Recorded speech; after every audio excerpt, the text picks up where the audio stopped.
हरे कृष्णा। आप सभी भक्तों का आज की कृष्ण कथा में हार्दिक अभिनंदन है। कल की कथा में हमने देखा किस प्रकार वसुदेव स्वयं अपने पुत्र को ले जाकर कंस को सौंप देते हैं। जरा सोचने का प्रयास कीजिए, क्या कोई पिता अपने पुत्र को, जिससे हम इतना लगाव करते हैं, अपनी संतान हमें जान से भी प्रिय होती है, और हम स्वयं जाकर के उसे मौत के मुंह में डालेंगे? ये बड़ा अद्भुत है।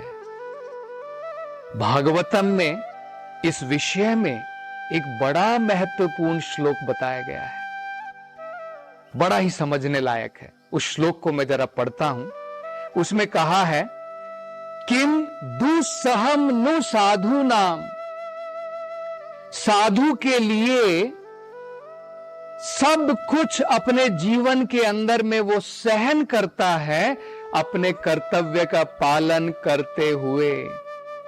किम दुस्सहम नु साधु नाम।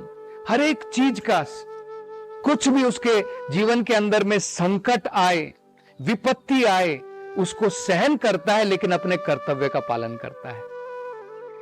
ये साधु के बड़े महत्वपूर्ण लक्षण है। दूसरा भागवत में कहा है, विदुषाम किम अपेक्षिताम। जो व्यक्ति विदुषी है, जो विद्वान व्यक्ति है, जिसे ज्ञान है, वो व्यक्ति कभी भी अनुकूल परिस्थिति की प्रतीक्षा नहीं करता है अपने कर्तव्य करने के लिए। नहीं, जब अनुकूल परिस्थिति आएगी तब मैं अपना काम करूंगा। नहीं, किसी भी परिस्थिति में अपना कर्तव्य हमेशा करता है। यह हम वसुदेव के अंदर में देख सकते हैं।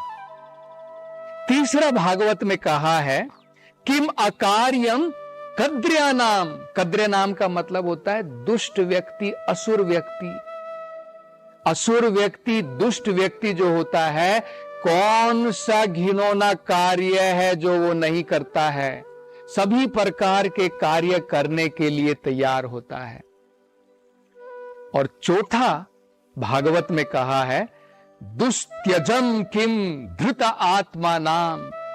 भगवान का जो भक्त होता है, वो कोई भी कार्य, जो भी कार्य करता है, सब भगवान को समर्पित करके करता है। हर एक चीज भगवान को समर्पण करने के बाद में ही वो कार्य करता है। तो कंस के इस वृत्तांत से, वसुदेव के इस वृत्तांत से हम ये बड़ा महत्वपूर्ण भाग यहां पर समझ सकते हैं। इसके बाद क्या हुआ? कंस ने कहा, वसुदेव, मुझे तुम्हारे पुत्र से, पहले पुत्र से कोई भय नहीं है। आकाशवाणी में तो कहा था 8वां पुत्र मारेगा, तुम अपने इस पुत्र को वापस ले जा सकते हो। वसुदेव खुशी खुशी अपने पुत्र को वापस ले जा रहे थे, लेकिन उनके मन के अंदर में विचार था कि असुरों की बात का कोई भरोसा नहीं है। आज ये कुछ कहते हैं, कल कुछ और करते हैं। ये असुर के लक्षण होते हैं।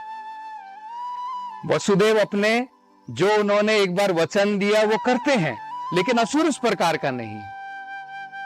और उसी समय जब ये खबर नारद मुनि को पहुंची कि किस प्रकार से कंस ने वसुदेव के पुत्र को वापस कर दिया है, वो तुरंत कंस के महल में गए और कंस से उन्होंने विचार विमर्श किया। उन्होंने कहा, मूर्ख कंस, क्या तुम्हें ज्ञान नहीं है? जितने भी देवी देवता हैं, उन सब ने जन्म ले लिया है, और भगवान कृष्ण भी यदुकुल में जन्म लेने वाले हैं। तुम्हें क्या पता है? आकाशवाणी ने कहा है 8वां पुत्र वो पहला भी हो सकता है। तो जब नारद मुनि ने इस प्रकार से कहा, तो कंस ने विचार किया कि सही कह रहे हैं। तब ये प्रश्न उठ सकता है, नारद मुनि ने ऐसा क्यों किया? कंस ने तो किसी ना किसी प्रकार से वसुदेव के उस पुत्र को वापस कर दिया था, लेकिन नारद मुनि क्यों चाहते थे? इसका बड़ा महत्वपूर्ण कारण है, वो हम समझने का प्रयास करेंगे। तो फिर कंस ने क्या किया?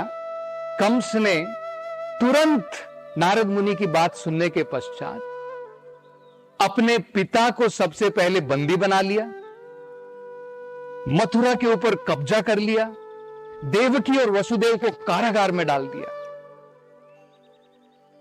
और उसकी जो संतान थी उनका वध कर दिया। इस प्रकार से एक एक एक करके कंस ने देवकी और वसुदेव के 6 पुत्रों का वध किया। वेदों में बताया है भगवान ने इन 6 पुत्रों का वध क्यों नहीं रोका। वेदों के अनुसार, आचार्यों के अनुसार, ये 6 जो देवकी के पुत्र थे ये पूर्व जन्म में असुर थे। इनका नाम था गर्भासुर। ये 6 गर्भासुर थे, हिरण्यकशिपु के द्वारा शापित थे और अब देवकी के गर्भ में उन्होंने जन्म लिया था। तो इस वृत्तांत से हम समझ सकते हैं जब तक आसुरिक वृत्तियों का हमारे जीवन से अंत नहीं हो जाता है तब तक भगवान हमारे जीवन में प्रकट नहीं होंगे। हमारा मन भी मारीच का अवतार है और मारीच के 6 पुत्र हैं। वो क्या है? काम, क्रोध, लोभ, मोह, मद, मात्सर्य। ये 6 गर्भासुर हैं। जब तक इनका वध नहीं हो जाता भगवान हमारे जीवन में प्रकट नहीं होंगे। ये कारण था नारद मुनि चाहते थे इन असुरों का वध हो। दूसरा, नारद मुनि ये भी चाहते थे कि कंस जितना जल्दी अपने पाप का घड़े को भरेगा उतने जल्दी भगवान आएंगे और कंस जैसे दुष्ट राक्षसों का संहार करेंगे। ये नारद मुनि चाहते थे। तो इस प्रकार से 6 पुत्रों के वध के पश्चात जब देवकी के 7वें गर्भ की बारी आई तब भगवान ने अपनी योग माया को आदेश दिया। उस समय देवकी के गर्भ में अनंत शेष जो भगवान के स्वयं विस्तार हैं उन्होंने देवकी के गर्भ में आश्रय लिया और ये देख करके देवकी जो है उनका जीवन जो है हर्ष से भर गया। उनको लगा कि स्वयं भगवान मेरे गर्भ में है। लेकिन उनको हर्ष भी था और शौक भी था। हर्ष इसलिए था कि भगवान स्वयं है, शौक इसलिए था जिस प्रकार से 6 पुत्रों का वध हुआ कंस इनका भी वध करेगा। और भगवान ये जानते थे, देवकी का दुख समझते थे। इसलिए भगवान ने क्या किया, तुरंत योग माया को बुलाया और योग माया से कहा, उनको आदेश दिया कि मैं तुम्हें आदेश देता हूं कि देवकी के गर्भ में जो मेरा विस्तार है, अनंत शेष है, तुम उसका स्थानांतरण कर दो देवकी के गर्भ से रोहिणी के गर्भ में। रोहिणी वसुदेव की पत्नी थी जो नंद बाबा के घर में गोकुल में रहती थी कंस के भय के कारण। दूसरा उन्होंने आदेश दिया, 8वें पुत्र के रूप में जब मैं जन्म लूंगा, देवकी के गर्भ में मैं जब आऊंगा, उस समय तुम भी पुत्री के रूप में यशोदा के घर में जन्म लोगी, मेरी बहन के रूप में। और वेद में बताया है, भागवत में बताया है कि क्योंकि योग माया ने जब ये आदेश का पालन किया, देवकी के गर्भ से 7वें जो उनके पुत्र थे उनका स्थानांतरण किया, भगवान ने कहा इसलिए उनको संकर्षण कहा जाएगा। क्योंकि देवकी के गर्भ से रोहिणी की गर्भ की तरफ आकर्षण हुआ, इसलिए उन्हें संकर्षण कहा जाएगा। और क्योंकि वे स्वयं आध्यात्मिक बल के मूल कारण रहेंगे, जिसके द्वारा आध्यात्मिक आनंद की प्राप्ति होगी, उन्हें बलराम कहा जाएगा। वो बलहीन आत्मा न लभ्यः। वेदों में कहा है आत्म साक्षात्कार बिना बलदेव की कृपा से संभव नहीं है, इसलिए उन्हें बलदेव या बलराम कहा जाता है। तो जब इस प्रकार से योग माया ने ये कार्य किया, स्थानांतरण जब किया, भगवान की योग माया के द्वारा किसी को भी ये पता नहीं चला। भगवत गीता में एक बड़ा सुंदर श्लोक है जिसमें भगवान अपने जन्म, अपने कर्म के बारे में बड़े सुंदर तरीके से बताते हैं। जन्म कर्म च मे दिव्यम एवं यो वेत्ति तत्वतः त्यक्त्वा देहं पुनर्जन्म नाइति मामेति सो अर्जुना। भगवान अर्जुन से कहते हैं जन्म कर्म च मे दिव्यम, मेरे जन्म और मेरे कर्म दिव्य हैं, इस भौतिक संसार के नहीं हैं। और अगर एवं यो वेत्ति तत्वतः, अगर उसको तत्व में कोई सही प्रकार से समझ लेगा, त्यक्त्वा देहम, इस शरीर को छोड़ने के उपरांत, मामेति सो अर्जुना, भगवत धाम में हम वापस लौट जाएंगे। इस भौतिक संसार में क्या है, हम बद्ध जीव जब जन्म लेते हैं और भगवान जब इस संसार में आते हैं, उसका बहुत अंतर है। हम जब इस भौतिक संसार में आते हैं अपनी इच्छा से नहीं आते हैं। कौन व्यक्ति है जो कह सकता है मैंने चॉइस की थी, मैंने कहा था मैं इस घर में जन्म लूंगा, मेरे मां बाप ये रहेंगे, मेरी शक्ल सूरत इस प्रकार से होगी। हमारी कोई चॉइस नहीं है। लेकिन जब भगवान इस संसार में आते हैं अपनी मर्जी के द्वारा, अपनी स्वतंत्र इच्छा के द्वारा आते हैं। यह बहुत बड़ा अंतर भगवान के जन्म में और हमारे जन्म में है।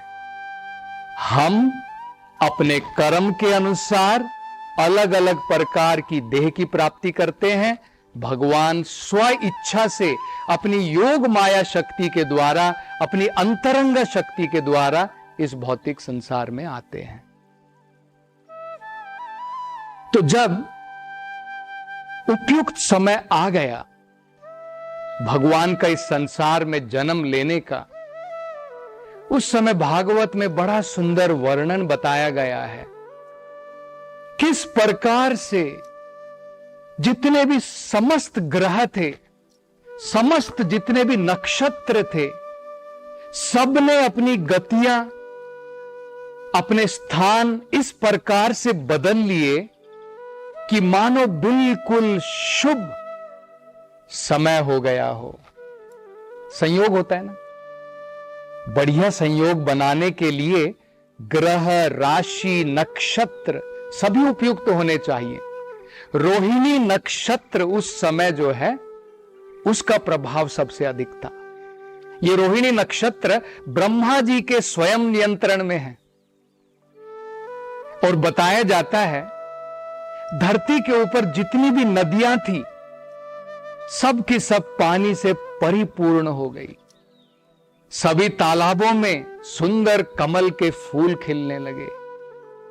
सारे जितने भी वन थे पशु पक्षियों से भर गए। मोर जो है बढ़िया सुंदर नृत्य करने लगे।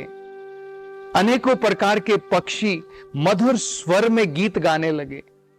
हवा भी मंद मंद चल रही थी और जितने भी पुष्प थे जो खिले हुए थे उनकी खुशबुओं को लेकर के एक जगह से दूसरी जगह ले जा रही थी। वहां पर स्वर्ग लोक में, गंधर्व लोक में अप्सरा और गंधर्व जो है सुंदर गीतों के द्वारा भगवान के आगमन के लिए प्रतीक्षा कर रहे थे। तो इस प्रकार का जब सुंदर वातावरण सब जगह हो गया, यहां तक कि भागवत में बताया है कि जब भगवान जन्म लेने वाले थे, क्योंकि उससे पहले कंस ने इतने अत्याचार किए थे कि सभी घर के अंदर में अग्नि भी नहीं जलाई जाती थी, भगवान के लिए यज्ञ भी नहीं हो पाते थे, लेकिन अब खुशी खुशी सभी जगहों पर अग्नि भी प्रज्वलित होती थी।